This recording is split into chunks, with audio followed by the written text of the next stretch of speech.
bagaimana global supply chain itu berdampak akibat dari COVID-19, yang sekarang juga kita membahas tentang bagaimana Indonesia bisa membangun kembali ketahanan dari global supply chain-nya post-pandemic atau setelah masa pandemi ini berakhir. Tapi kalau kita membahas tentang post-pandemic, kita samakan dengan masa pandemi ini berakhir mungkin masih jauh ya, karena sampai sekarang, sampai saat ini sudah 2 tahun COVID memang sudah datang di seluruh dunia, tapi masih belum kunjung sembuh juga atau totally 0% case gitu. Jadi masih banyak, oleh karena itu mungkin di sini post pandemiknya kita alihkan ke dalam bentuk new normal, yang mana sekarang banyak sekali sektor dan juga memang manusia hidup berdampingan ya dengan pandemik yang sedang terjadi. Di sini jadinya new normal terhadap pandemi seperti itu. Oke. During the COVID-19 pandemic, selama COVID-19 pandemi, it has been proven that many companies in Indonesia are still not aware of how important. Jadi masih banyak sekali perusahaan-perusahaan yang ada di Indonesia yang tidak aware terhadap kepentingan dari memperhatikan suatu sifat dari vulnerability atau kerentanan dari global supply chain. Di sini kita bahas tentang jaringan ya, jaringan global supply chain yang terjadi akibat goncangan global gitu. Jadi mungkin sebelum pandemi itu terjadi, masih banyak perusahaan-perusahaan, tidak hanya di Indonesia mungkin ya, di luar negeri juga secara global itu yang memang tidak aware. Mereka tidak aware terhadap adanya global shocks yang terjadi, global shocks occurs gitu. Salah satunya apa? Salah satunya seperti COVID-19 gitu. Seperti kita tahu memang terjadinya benar-benar tiba-tiba ya, tanpa disadari gitu. Mungkin di tahun 2019 pertengahan kita masih belum tahu bahwa bisa terjadi suatu pandemi yang benar-benar mengubah hidup kita. Nah, begitu juga dengan sektor industri bisnis gitu. Jadi banyak sekali para pengusaha itu yang tidak aware terhadap bagaimana suatu kerentanan dari global supply chain itu bisa benar-benar berubah, bisa drop because adanya global shocks yang terjadi seperti itu. Nah, di sini saya merangkum ada 3 strategies. Di sini saya ngambil dari jurnal. Jadi ada 3 hal, 3 strategi yang bisa mungkin dilakukan oleh para pengusaha untuk melakukan atau mengembalikan bagaimana global supply chain yang istilahnya terguncang akibat dari adanya pandemi COVID-19. Di sini ada 3. Yang pertama adalah make a backup plan of the main supply chain. Jadi di mana biasanya memang kalau suatu sektor bisnis itu punya main supply chain-nya ya. Contoh kita ambil aja misalkan perusahaan A gitu. Perusahaan A itu berfokus kepada kosmetik aja. Nah, tiba-tiba COVID-19 datang, di mana mungkin pembelian untuk kosmetik sangat sekali menurun. Oleh karena itu, di sini hal yang biasanya dilakukan oleh para pengusaha adalah melakukan pivot. Mungkin kita mendekati pivot ya, perusahaan yang pivot gitu loh. Jadi misalkan mereka yang tadinya hanya kosmetik aja, terus mereka beralih ke seperti menyediakan atau membuat hand sanitizer melalui produknya, brandnya gitu. Nah, ini yang disebutkan backup plan of the main supply chain gitu. Jadi yang mana mereka itu mengambil suatu creative solutions yang mana ini berpengaruh terhadap bisnisnya akibat dari global shocks yang terjadi gitu, agar perusahaannya tidak drop gitu. Jadi mereka istilahnya beradaptasilah dengan suatu keadaan yang terjadi yang mempengaruhi industri bisnis mereka sendiri. Yang kedua ada emphasize innovative development in technology-linked strategies. Jadi seperti kita tahu juga sekarang teknologi memang sudah berkembang sangat pesat ya. Jadi salah satu cara, apalagi secara kita melihat pandemi COVID-19 ini, kita harus lebih menggunakan kepada teknologi. Oleh karena itu, para pebisnis pun, para pengusaha pun, UMKM maupun vendor-vendor yang ada di seluruh Indonesia maupun di seluruh negeri juga harus menekankan terhadap innovative development atau perkembangan inovatif dalam strategi yang berbasis teknologi. Seperti itu. Mungkin cara seperti apa? Mungkin dengan melakukan digital marketing, istilahnya menekankan sekali terhadap digital marketing yang dimiliki atau menggunakan sarana-prasarana yang berbasis teknologi untuk mengembangkan bisnisnya dan lain sebagainya. Yang ketiga ada in supply chain, it must prioritizing resilience over efficiency. Jadi di sini harus mengutamakan ketahanan dibandingkan efisiensi itu sendiri dalam supply chain-nya. Dimana ini berhubungan dengan yang pertama ya tadi, karena adanya suatu ketahanan itu perlu dan sangat penting untuk mempertahankan suatu bisnis. Oleh karena itu, kenapa bisa adanya pivot suatu perusahaan? Karena mereka memang mendahulukan resilience-nya dibandingkan dengan efisiensinya. Karena apa? Karena mereka harus mempertahankan usahanya agar terus berkembang seperti itu. Untuk selanjutnya di sini kita akan membahas tentang digital supply network.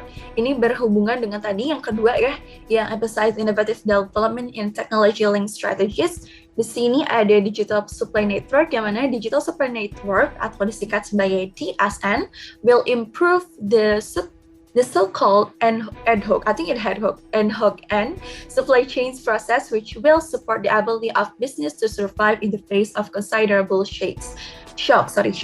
Jadi di sini digital supply network itu akan meningkatkan proses dari supply chain yang akan mendukung dari kemampuan bisnis untuk bertahan, untuk survive di dalam menghadapi suatu gencatan, lonjakan atau goncangan ya bisa dibilang shock ini yang tidak terduga seperti itu. Jadi DSN ini akan sangat membantu.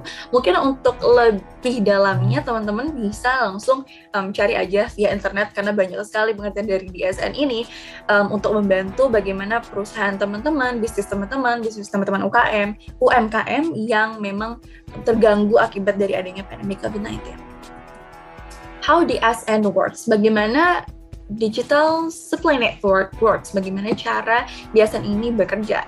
Jadi the existence of innovation, jadi di sini adanya suatu inovasi dan juga kegunaan dari teknologi tentunya yang bisa menekankan, which is more emphasized with plans for the use of robot. Jadi menekankan penggunaan dari teknologi buatan manusia seperti apa? Seperti robot dan juga internet yang sudah memang sekarang kita gunakan setiap hari gitu. Mungkin di Indonesia belum banyak ya yang menggunakan sumber daya robot.